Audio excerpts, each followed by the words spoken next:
Namaskaram both of you, blue and red. Thank you. Namaskaram. And you guys are looking like a dangerous election campaign, red and blue. Blue and red rather. You shouldn't be together this time, at least for another next 20 days. That's why we're out in the desert. Stay away from the masses. Please tell me. So thank you so much. I want to start off by asking you a question. After reading in engineering, a yogi's guide to joy, you mentioned that… Has it worked? Are you a little more joyful? For sure.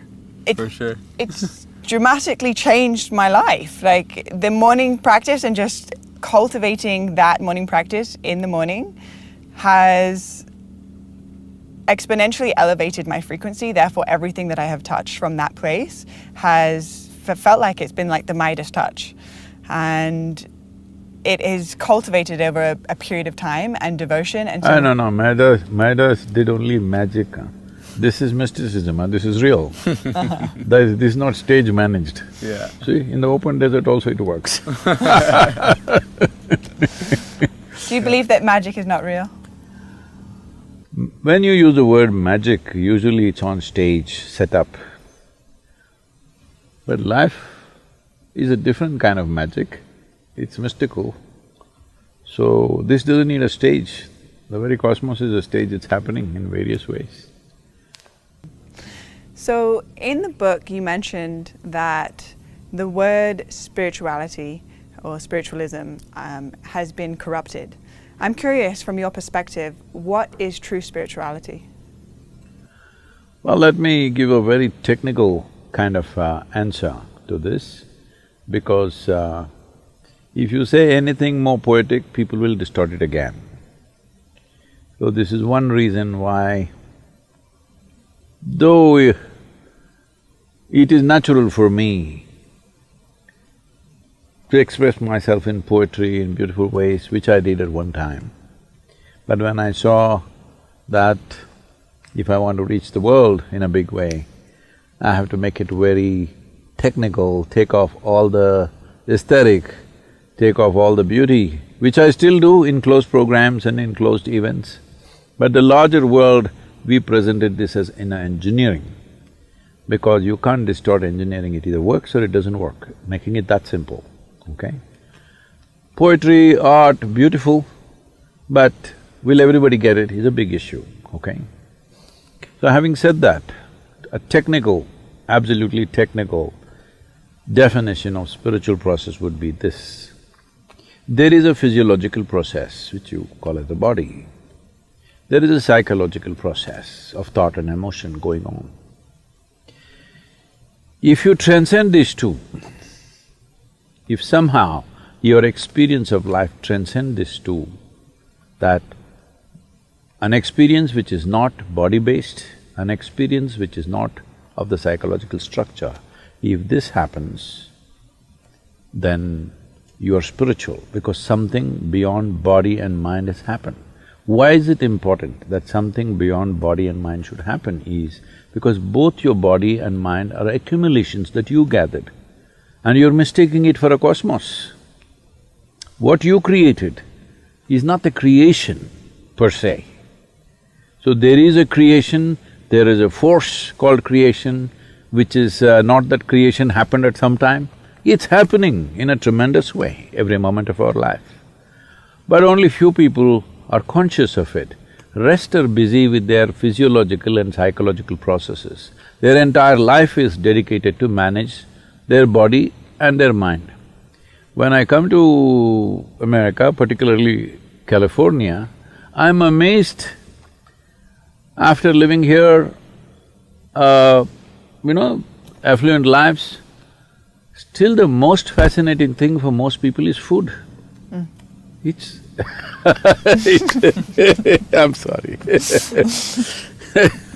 Still food is the most interesting and fascinating thing, and even among whatever we speak and do, we made a book called Taste of Isha. That's the highest selling damn book. This is the human tragedy. Okay, I can understand a man who is living in the desert, who's hungry, who's not eaten anything other than lizard meat. That man is fascinated about food. But people who have lived in affluent societies, who are exposed to everything, they've tasted too many things, they shouldn't have tasted that many. Every possible animal they killed, every possible plant they cut and ate, but still they're overly fascinated about food. And next is their emotions. People think talking about love is something superior and spiritual. Nothing, it's just human emotion. I'm saying, why are you struggling with something so simple that your dog is capable of? If your dog is capable of it, you're capable of it for sure, isn't it? Right now, human beings are getting inspired by the dogs. No, dogs should be inspired by you because you're more evolved, I believe. Hello? So spiritual process means something beyond body and mind became a living thing in your life, it became a living experience. I'm sorry if I've… too abrasive. No. I'm curious actually, your perception on water fasting or fasting and taking prolonged See, periods she went of to time. food directly. Okay, fasting, not food, good. It's the opposite of food. It's time away from food and the benefits, if you believe there are any benefits from allowing ourselves to take a reset and to renegotiate our relationship with food. See, this happened in Los Angeles. A cardiac surgeon drove his… he was little fascinated with this Ford Mustang. That was his car, and he was little excited about it, and one day it started coughing a little bit. So he took it to the local mechanic and said, some problem, please fix it. He said, yeah, doc, come tomorrow morning, it'll be ready. The doctor, before going to work tomorrow morning, he went there, but it was not ready. So he said, okay, come in the evening, it'll be ready. He came in the evening, it was not ready. He said, what's the matter? You said morning, I came. You said evening, I came, what is the issue? And the mechanic was in that kind of mood, he said, see, you're a heart surgeon, you also fix engines, I also fix engines. How come you're paid 10 times more than me? So the doctor looked at him and said, try to fix the engine when it's running, let me see. So human life and human body needs to be fixed when it's running, otherwise it's meaningless. All right, you're going to postmortem what's the point of that? We need to fix this body when it's running. If you want to fix this body when it's running, you must understand, because we're talking about something related to digestive process, these are the stages of this: ingestion, putting something inside; digestion, assimilation, excretion. These are 4 dimensions of food and the whole process. Ingestion, digestion, assimilation, excretion.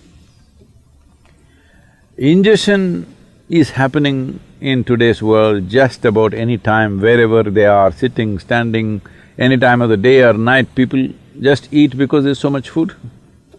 It was not like this ever in the history of humanity. But unfortunately, fortunately there is a lot of food, unfortunately people don't know when to eat, when not to eat. As there are cycles in time, see, we know time only by cycles. If the planet spins one like this, one spin, we say it's a day. Otherwise you wouldn't know.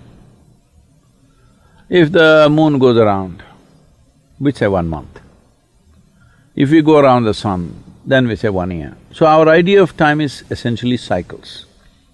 Our birth and death is also a question of cycles. Only because our mothers' bodies were in sync with the cycles of the moon, we are even born, otherwise we wouldn't be born. So our whole physical existence is cyclical. The entire spiritual process, we could go into that if you wish, essentially is significant because it's not cyclical. Because cyclical means you're going in circles. If I say you're going in circles, what does it imply? You're in a loop. You're not getting anywhere. Yeah. Usually if I leave you in desert where here there are some mountains, if there are no features, it's just sand, then people end up going in circles. That means you're not getting anywhere, that means you're lost. So the moment you are completely identified with your body and your psychological structure, you will start going in cycles. So in India, it's… in the yogic culture, it's very, very clear, this is called as samsara, that means cyclical life. So cyclical life, as good a merry-go-round it may be, if you arrange it well, it's a good merry-go-round, but you're not getting anywhere.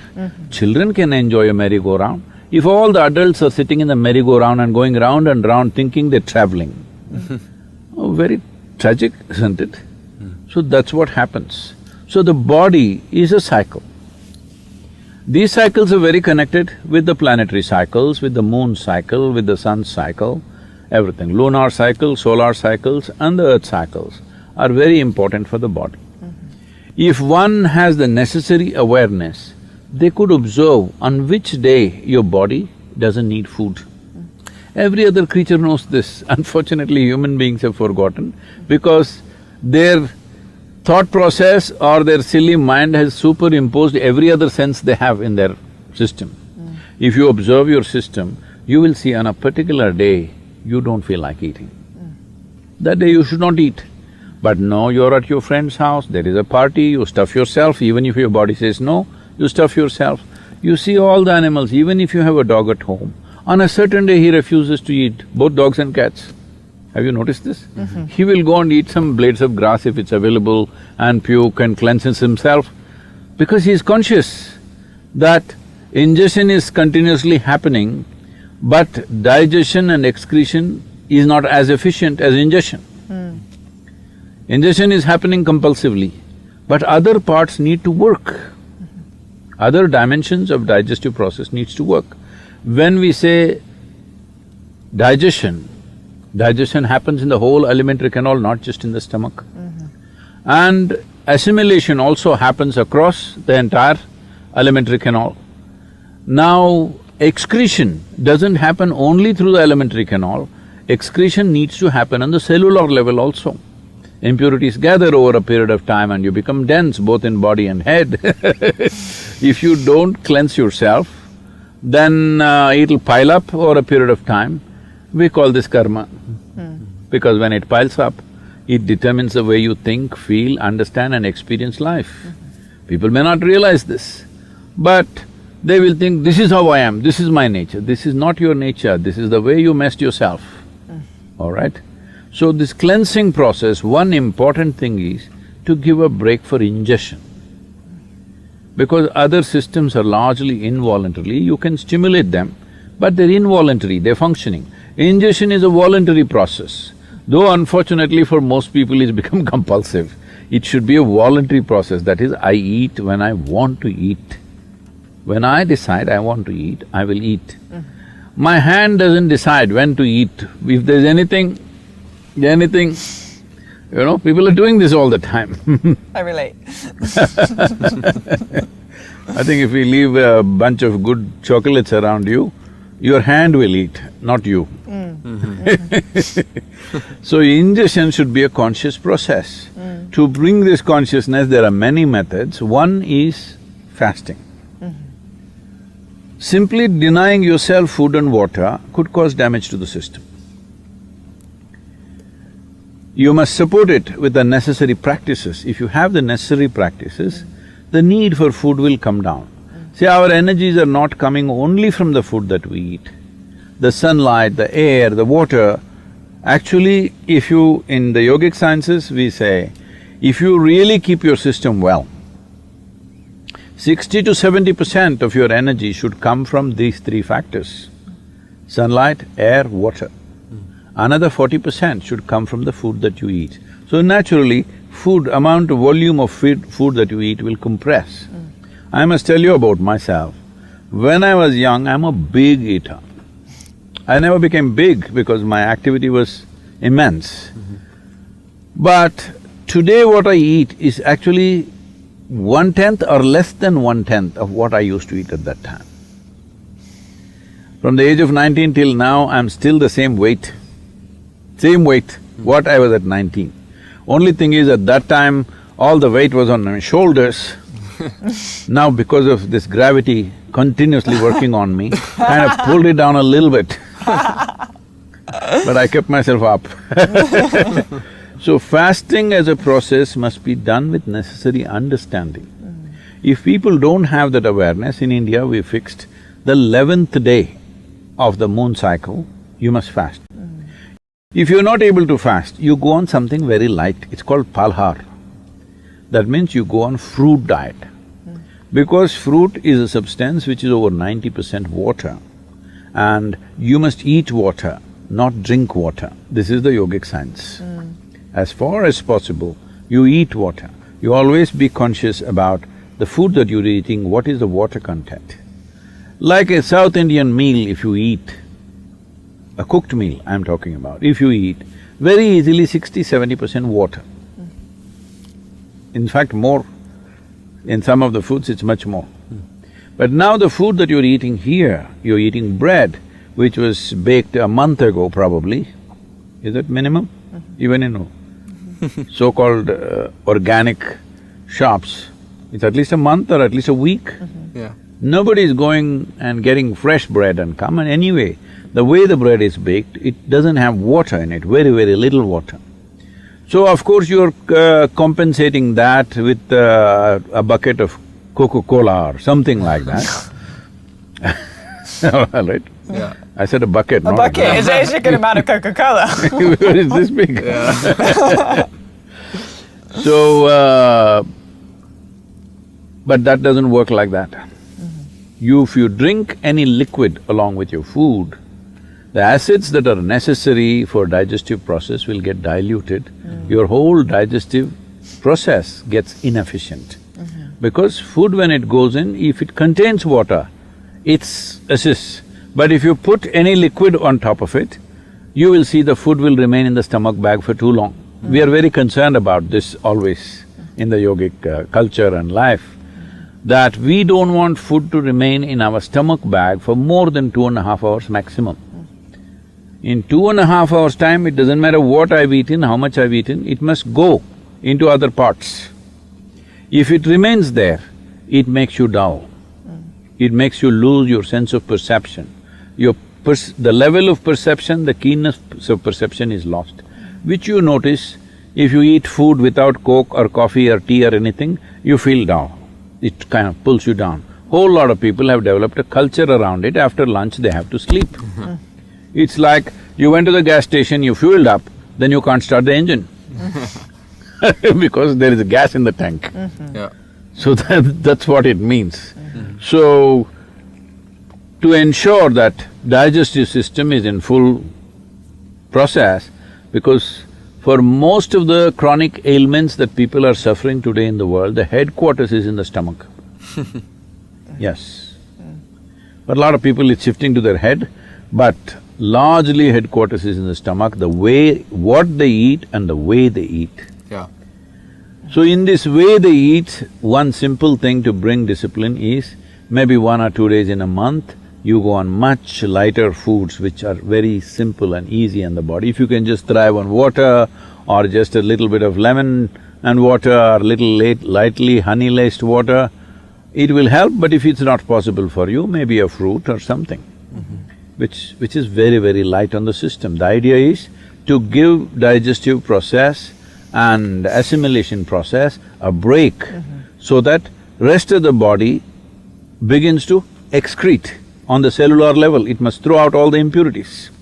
If they don't do that consciously, over a period of time, people, you just look at them, how they were when they were 8–10 years of age, bouncing around, full of life. Look at how they become long faces. Yeah. Everybody's become like this. At least 80% of the humanity, I don't even know if they get to laugh once a day. Now, whole lot of people are doing laughing yoga, every day laughing in the morning. This is madness. You think you must laugh. No. See, if a flower is fragrant, it happens because it blossomed, not because you sprayed some perfume on it from outside. Laughter, smile is not a philosophy or an ideology. If you're joyful, you will naturally smile.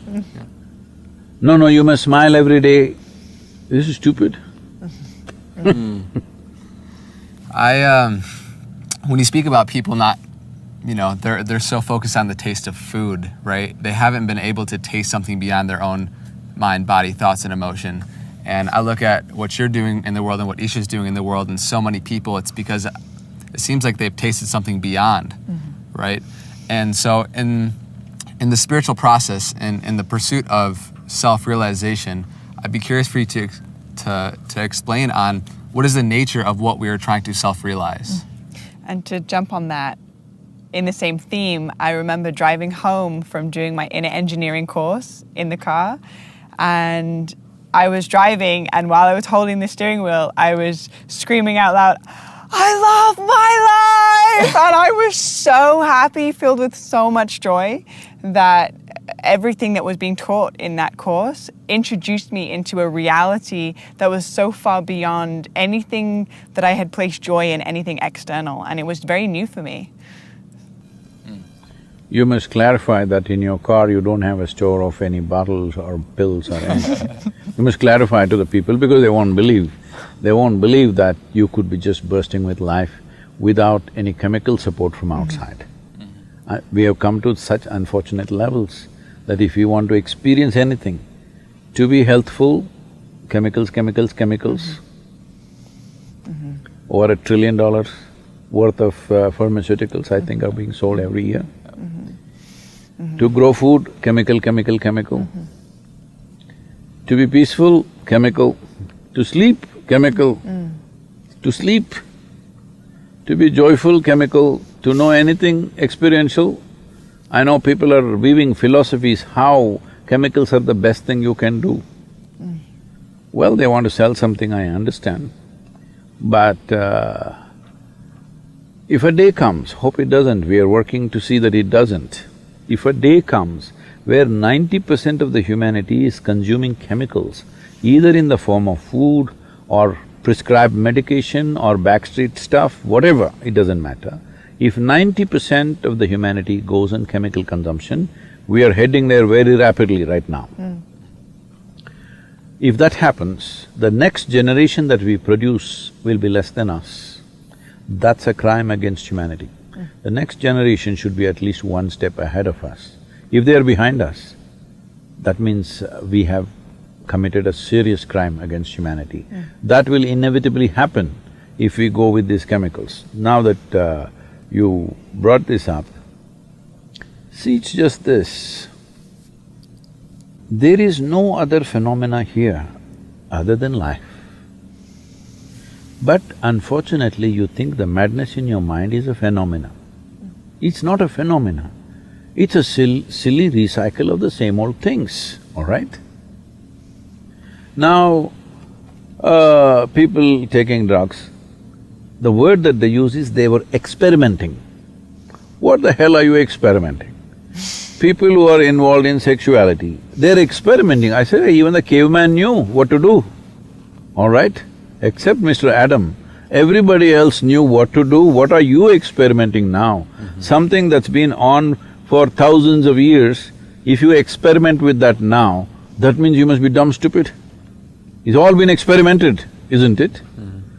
Now, experimentation means you try to enter new terrain that nobody has gone into, right? Hello? If you go into this desert, like Columbus found America, well, 50 million people were living here, what is there to find? Okay, for Europeans, you found a new continent, that's a different matter. But you cannot discover something which is already known to lots of people. You cannot explore, you say, I explored this desert. But you go there, whole lot of people are living there, what is there for you to explore? They've all been there, all right? We are ignoring the other creatures. All right, I'll give you that much margin. But if there are human beings, obviously you are not the explorer. But explorers went to Africa and explored Africa, and they found people who they did not treat as people anyway. Why I'm saying this is, This is not to incite something. All I am saying is, stop this rubbish. People have been living in different places. Because as our transportation systems of ships and other things improved, we made connections, all right? Yeah. If you say Columbus connected Europe to America, wonderful. He discovered, how can he discover? So like this, people are experimenting things which have been happening for thousands of years. Doesn't mean a thing. If you really want to experiment, you must step into a new terrain. If you want to step into new terrain, I am telling you, even the caveman knew every damn thing you can do with your body. I include the cave woman, but that's a term, you know. Yeah. Maybe women were even civilized even then, I don't know. That's why only caveman was there. I'm giving the margin. So, what is there to experiment about things that people have known forever? If you want to experiment, you have to go into a new terrain. Now you're going into space. This is exploration, all right? This is real exploration. Because nobody has been there from this part of the system, solar system at least. Maybe somewhere else there may be somebody. Yeah.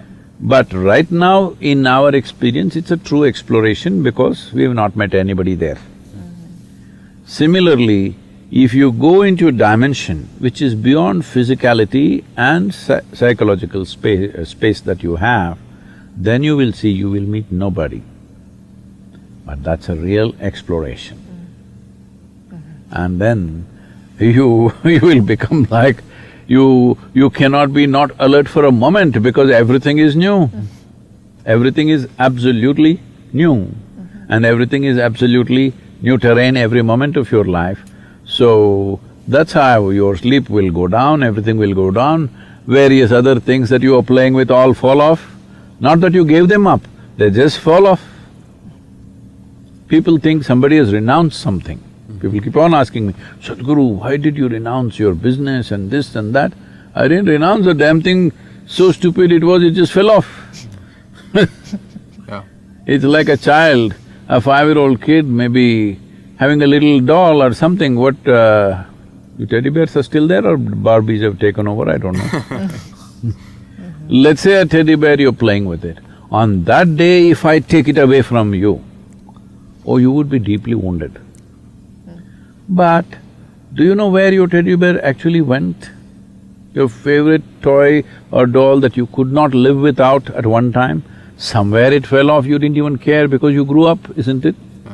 So if you grow up, your food, your excitement about eating this and that, I'm not saying you should not enjoy food, I do. I'm a good cook, all right? I'll come out as a good cook one day because I will present myself one day as a really good chef, huh? We'll do that when we have the time. But this fascination about little things, it's not that you should not enjoy it, it is not that you should be not involved in it, but I think there is a kind of a fetish which is unhealthy, that must go. That will not go unless you find something more significant. That's what it's about. Yeah. And how do we find something more significant? See, a worm that crawls on the earth, it has its own purpose, it has its own life. But it gets eaten by a bird which has wings and feathers. It eats the worm and flies. Is it a little better machine? Let's look at this as machines. Worm is one kind of mechanism, bird is another kind of mechanism. The bird consumes the worm and then flies. Is it a mechanism with higher possibility? Yeah. Yes. So similarly, if you want to get to a higher space, you need a little better mechanism. Now you come as a human being, what the significance of being human means is, for every other creature, nature has drawn two lines, within which they must live and die. For a human being, there is no lines, there's no top line for sure. If you do not go there, you are putting lines based on your own ideas, philosophies, belief systems, you're putting lines. If you don't believe in anything, if you don't subscribe to anything, if you simply look at life, there is no lines anywhere. Where you set the line, there it is. If you don't set any line, it's a limitless process. So, because you have come with this level of evolution and there are no lines fixed in your life, because of that, you need to… first thing is perk up the machine. If your life was fixed, you can only crawl for 5 days, 6th day the bird will eat you, no need to perk up the machine. Just survive for 5 days somehow, and then 6th day the bird will eat you and the purpose of life for you is served in a way. Because you come without limits, now you really need to prime this machine, because now if it wants to fly, now it wants to go to other dimensions, this must be kept in a very top condition. This is why inner engineering, to engineer yourself in such a way that nothing within you is an impediment. There are 1,000 impediments in the world, but you are not an impediment. Your own thought, your own ideas, your own philosophies, your own conclusions, your own prejudices, your own emotions are not an impediment in your life, never. You are never the problem, you are not the issue in your life. But for most people, they themselves are a big issue, isn't it? They don't need anybody's help to create a problem. Sadhguru, I'm curious what your perception of the masculine and the feminine energies on the planet. From my perspective, it seems like the masculine and the feminine is out of balance, not only through the collective, but also with us as individuals. And I'm curious about your perspective of this. Yes, unfortunately, the so-called modern civilizations have tried their best to obliterate the feminine. They cannot obliterate, so it's shrunk. When I say obliterate the feminine, if we have to put this into a very simplistic understanding, it's a complex process because it manifests in a million different ways. If we have to make it very simplistic, everybody wants to expand and enhance their lives. If you have to enhance your life, if you look at life from a physical perspective, you must have that. It may be an object, it may be a mountain, it may be a human being, I want that. This is enhancement. Something that's not mine, I want to make it mine. There are two ways to do this, either by conquest or by inclusion. So, inclusion comes from the dimension of feminine.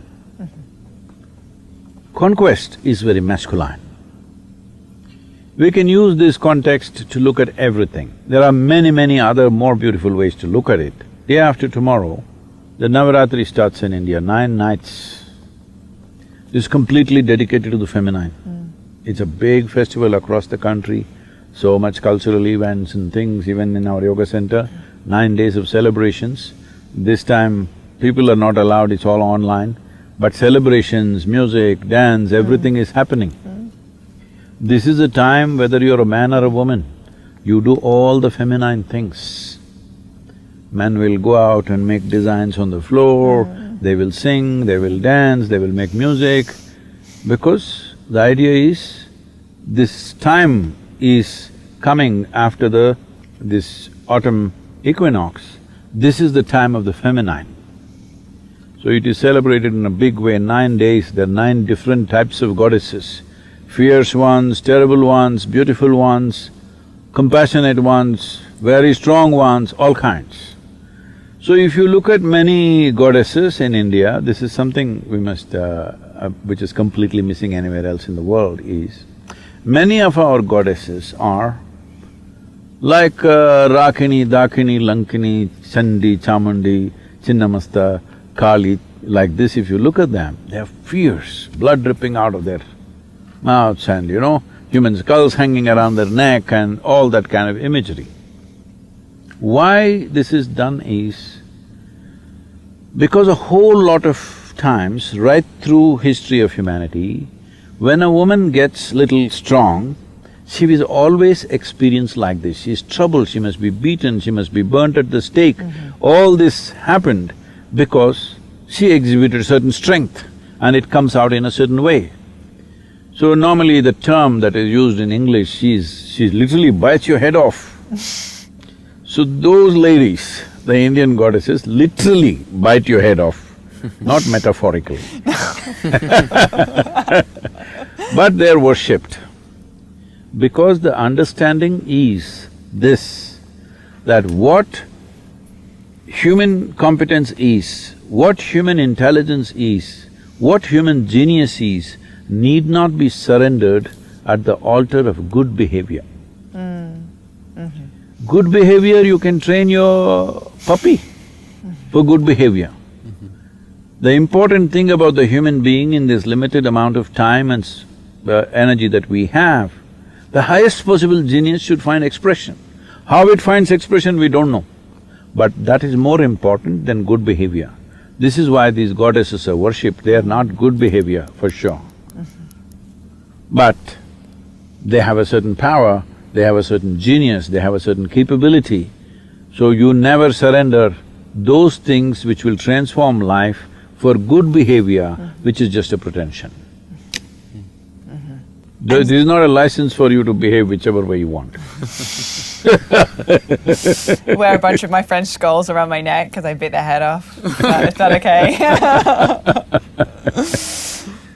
So acknowledging the suppression of the feminine and how the Indian culture, which I absolutely love, thank you for sharing that, has a time where it's honoring the feminine through the creativity and the intuition and the playfulness. I'm curious, in our everyday lives, the feminine runs within men and within women. This isn't just select to women.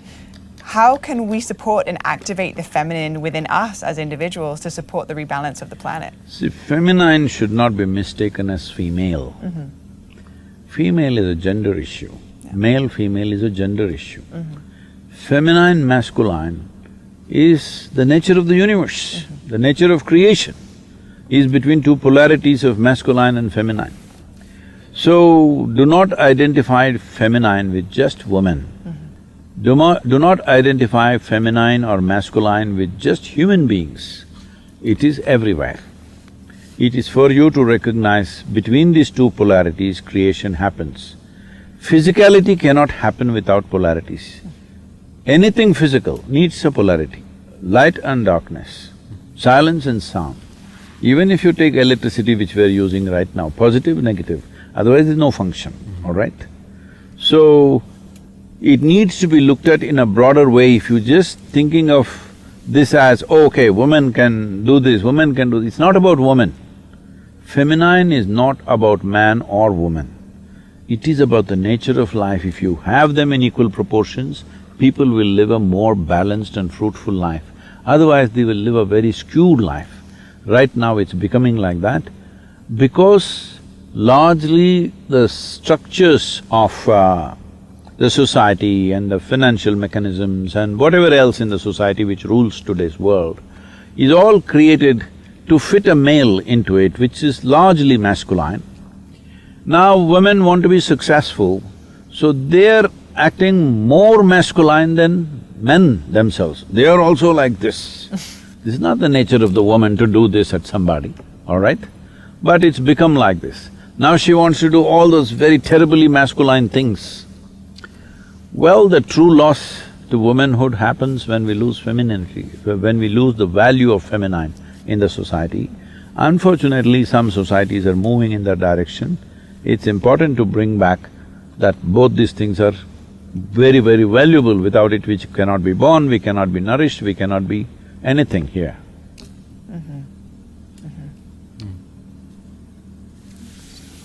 Yeah. Just switching gears just because of the limited time we have, after reading Mystic's Musings and hearing about your encounters with disembodied beings and, you know, things that sound like they're in a fairy tale, I'm very interested and curious if one, you know, your thoughts on extraterrestrial life and if you've been in contact with any. Or maybe you are one, who knows? Maybe you are one. Maybe that is a better question.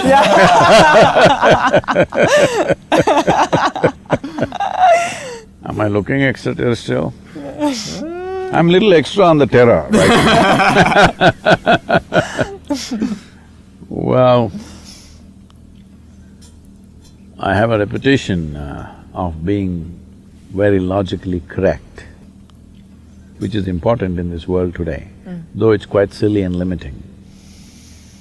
So I don't want to destroy that reputation on your show for myself, but if you want to explore such things, we have just now recently created what's called an exclusive, Sadhguru exclusive.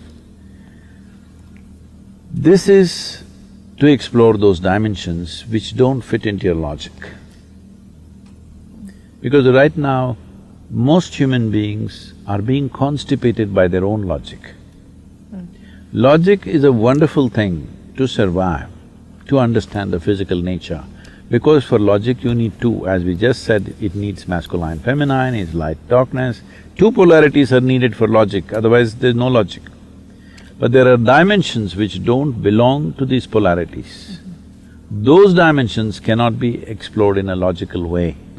If you're really keen on these things, then you must come, we'll put you through the works. But if I logically answer this question, that will be very cosmetic.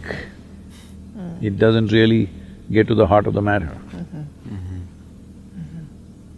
But I'm just telling you, you are a ghost with a body. So just for your information. The moment you lose your body, everybody thinks you're a ghost. All I did was, I gathered this material from the earth, took a loan from Mother Earth, I paid back my loan. So everybody says I'm a ghost, what to do? You pay back your bank loan, people say, this is a problem in the United States. People are telling me, Sadhguru, you have no credit… what is that? Credit score. Huh? I don't have any credit worthiness. I said, why? He said, you've never taken a loan. I said, isn't it a good thing I never taken a loan? He said, no, you're no good in America because you have no credit worthiness. So this is just like that. If you pay back the loan, you become a ghost.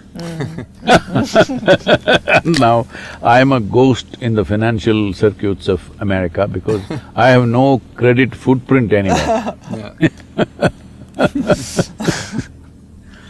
I think why we get along very well is because we have a similar desire on the spiritual path of self-realization, and if we are ghosts with a body, we want to come to know that experientially for ourselves.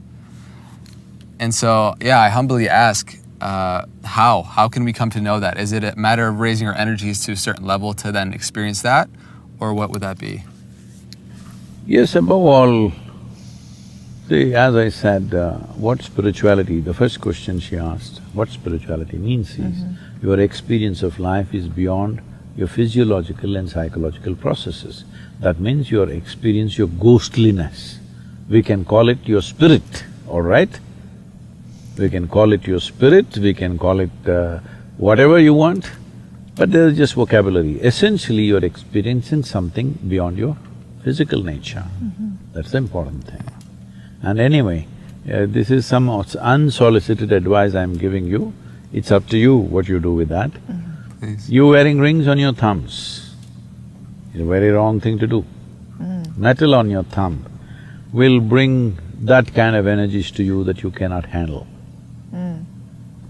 You should not put metal on your thumbs. And so when you say it brings energy to you… That means maximum you can only wear 8 rings.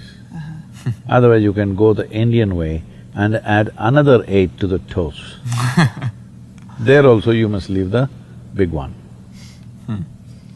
This is everything that Andre's actually told me. He's like, I learned from Sadhguru not to wear thumb rings, and I'm like, it's fine, but it hits slightly different when the man himself shares it with me. All right, well, with that being said, I'm just gonna take these off real quick. And… Yeah, I'm making it less expensive for you. Yeah. Thank you, Sadhguru. 2 rings less you have to buy. I thought you had a very interesting question for people that are on the spiritual path that people just, with their families is very difficult. So, something I have witnessed within my own personal experience and simultaneously within my audience, specifically through Deja Blu, is a child choosing their spiritual path, which is not necessarily in alignment with the family ancestry or the morals of the family, and it creating a clash, and the child essentially being ostracized from the family because the child is… Child means what? An infant or a No, toddler? Like essentially the child of the parents. So Okay. I would still be a child of my parents. Okay. However, I'm 30 years old. Oh, you didn't have to confess like that. I was thinking you were 16. You're 30. So almost 30. I don't usually handle confessions, so it's all right. You fit the part, truly. So I'm just curious if you had advice or some guidance around… See, as I said earlier, spiritual process is an exploration of new terrain. Now I'm your grandfather and I tell you, you must only explore what I have explored. The man is a nonsense, all right? Hello? Yeah. You must explore what I have explored. This is like everybody experimenting with sexuality. When the caveman also knew what to do, all right? Even Mr. Adam needed just a bite on the apple, that was simple. But you must experiment. What is there to experiment or explore? No, everybody knows what it is. So, exploration cannot be the way your grandfather did it, that's not exploration, that's a farce, all right? You just have to believe, that's the only way. This has happened because very dogmatic approach to to religions. So, it's extremely important that, and it'll anyway happen, in the next 50 years' time, it is important that the world moves from religion to responsibility for all the problems that we are creating on the planet. The only solution, including for the pandemic, is responsible action, isn't it? Right now, responsibility is there. No, responsibility needs to come here. If this happens, all these problems are gone. And anyway, from whatever 1,000 or 2,000 years old, people have been always modifying it the way they like it. Most religions say no divorce. Well, people are divorcing right, left, center, all right. Many other things. Whatever was said, thou shalt not, is a full-time transaction right now on various levels. So, I'm not trying to criticize somebody or make fun of something, but I'm saying it's natural evolution of human civilization that we will move from religion to responsibility. That means we understand the only piece of creation that we can experience right now is this. And the only doorway to the Creator is this. There is no other doorway anywhere. Even if it's there, you cannot experience it. I'm saying, maybe there is a doorway in this little desert flower, but you cannot experience it, right? You can only experience what happens within you. So don't try to condition and control what happens within me. What I do in the society needs some control because others are involved.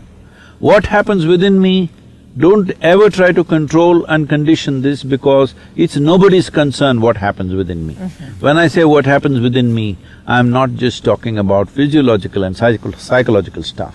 I'm saying what happens within me means beyond what I have accumulated in the form of body and mind, what happens within me must be totally it's the only doorway I have. If I have to open anything, it has to open up in my experience. Is there some other way? There is simply no other way. So what happens within me must be left untouched. That is the worst kind of contamination that can happen in a civilization, is people are concerned about what is happening within you. They should not be. How I behave in the world, yes, they should be because it concerns everybody else. What happens within me is nobody's business. What happens in my body may be somebody's business because if you do drugs, do this, that, and you fall sick, we will have to take care of you. It's happening, right? Taxpayers' money is going to take care of all kinds of people, drunkards, this, that, we have to take care of them. In that sense, we are concerned about what happens within your body, what happens in your mind. If you go crazy, tomorrow we'll have to take care of you, we can't just leave you on the street. So that is a concern. But what happens within me beyond that is nobody's concern, because that's my space, nobody has any business to enter there. Thank you very much. Thank you.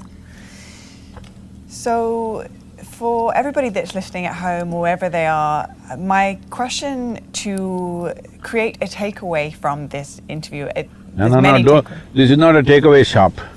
You just digest it, assimilate it, don't take away anything. Become. Because taking away is the worst thing, because that is not the nature of life.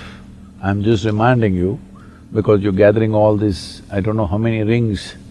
All right, now I've reduced it by 2 at least. At the end of our lives, when we die, there is no takeaway. Let everybody understand this. There is no container service that you can gather everything and go. So this is the nature of life, that there is no takeaway.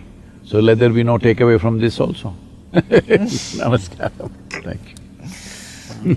So to all of you beautiful bluebirds out there, thank you so much for tuning in and coming into this experience in the Mojave Desert with myself, Andre, and Sadhguru. What an honor, what a pleasure, and what a privilege. So grateful that you are here today on Deja Blu Podcast, and so grateful for you tuning in at home, wherever you are. May you feel seen and loved and supported and blessed in this moment.